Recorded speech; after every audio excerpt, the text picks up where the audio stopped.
Bienvenidos televidentes a un noticiero educativo, en donde haremos a conocer los músculos del miembro inferior, parte posterior, tanto externos como internos. Comencemos con los externos. Como primer músculo tenemos lo que es el glúteo mayor, en donde su origen estará en la superficie externa del ilion, en el sacro y coxis y en el ligamento sacrotuberoso. Su inserción en el tracto iliotibial y en la tuberosidad glútea del fémur. Su inervación en el nervio glúteo inferior, en L5, S1 y S2. Su irrigación en la arteria glútea superior y arteria glútea inferior. Eso quiere decir en las ramas de la arteria ilíaca interna. Como segundo músculo tenemos el glúteo medio, que este tendrá su origen en la superficie externa del ilion, su inserción en el trocante mayor del fémur, su inervación en el nervio glúteo superior, es decir, L4, L5 y S1, y su irrigación en la arteria glútea superior. Tenemos el glúteo menor, en donde su origen se encontrará en la superficie externa del ilion, su inserción en el borde anterior del trocante mayor del fémur, su inervación en el nervio glúteo superior, en L4, L5 y S1, su irrigación en la arteria glútea superior, es decir, en la rama de la arteria ilíaca interna. Nuestro cuarto músculo es el bíceps femoral, en donde su origen, la cabeza larga, estará en la tuberosidad isquiática y la cabeza corta en la línea áspera del fémur.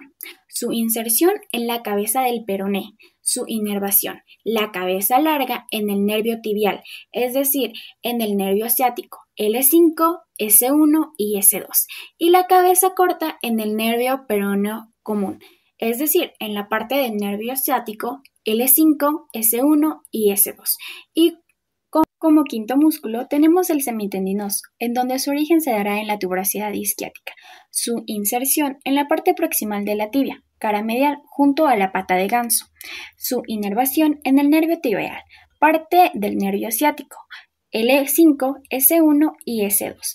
Y por último, su irrigación en las arterias perforantes de la arteria femoral profunda, que es el músculo semimembranoso.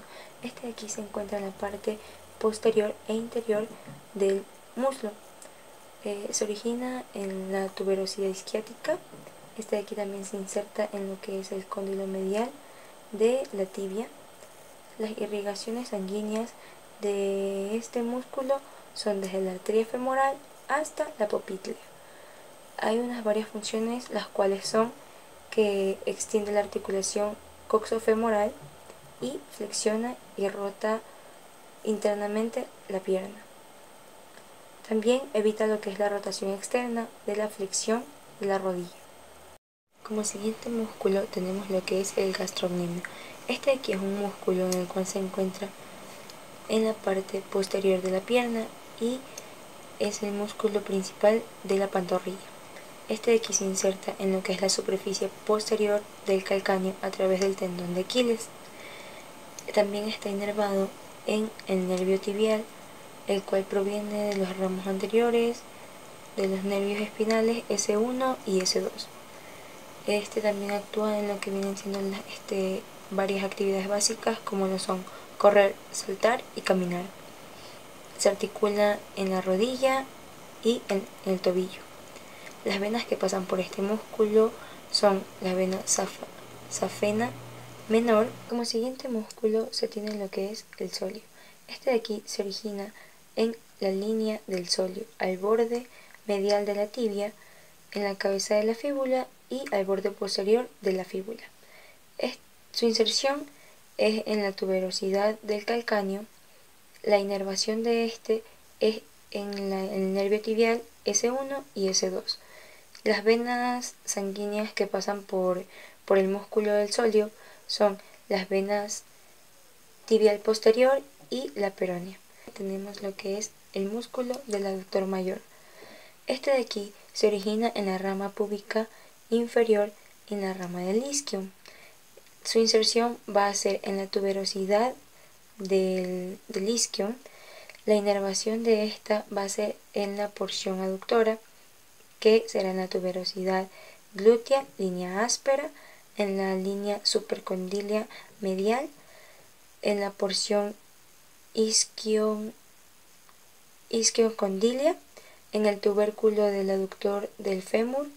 También se va a dar la inervación de este en la porción aductora del nervio obturador, que será desde la L2 hasta la L4, y en la porción isquiocondilia será en la división tibial del nervio ciático, que será la L4.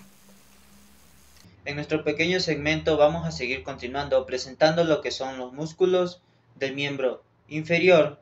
Primeramente vamos a presentar lo que es el aductor largo. Este músculo pues tiene su origen en la cresta del pubis y sínfisis del pubis, para luego tener su inserción en lo que es la línea áspera del fémur. Para a su vez este músculo va a estar inervado por el nervio obturador. Y en cuanto a lo que es su sistema circulatorio, va a tener una pequeña parte en lo que es la vena principal, por la cual va a ser la vena femoral, y también va a tener su arteria principal, la cual sería la arteria obturatriz, y también su arteria femoral profunda. Continuamos con el siguiente músculo, el cual es denominado aductor corto. Este músculo va a estar originado en lo que es la rama inferior del pubis. Va a tener su inserción en la mitad superior a la línea áspera del fémur. A su vez también va a estar inervado por lo que es el nervio obturador, y en lo cuanto es a su sistema circulatorio va a tener como vena principal a la vena obturatriz y como arteria principal a la arteria femoral profunda. Continuamos con otro músculo que es conocido como el gracil, el cual pues está originado en el cuerpo y rama inferior del pubis. También va a estar insertado en la superficie medial del cuerpo de la tibia y va a tener su inervación en el nervio obturador. En cuanto a lo que es su sistema circulatorio, va a tener como vena principal a la vena femoral profunda, y como arteria principal va a tener a la arteria femoral profunda. Y por último, queridos televidentes, voy a pasarles a explicar el último músculo, el cual es denominado sartorio. Este músculo está originado en la espina ilíaca anterosuperior, el cual también va a estar insertado en la superficie medial del cuerpo de la tibia, y también va a tener su inervación que es en el nervio femoral. También va a tener en su sistema circulatorio principalmente a la vena femoral, y en su arteria principal va a estar lo que es la arteria femoral superficial. Y hasta aquí, queridos televidentes, nuestro noticiero educativo. Espero lo hayan disfrutado y aprendido sobre los músculos del miembro inferior de la parte posterior, externos e internos. Nos veremos en un próximo noticiero.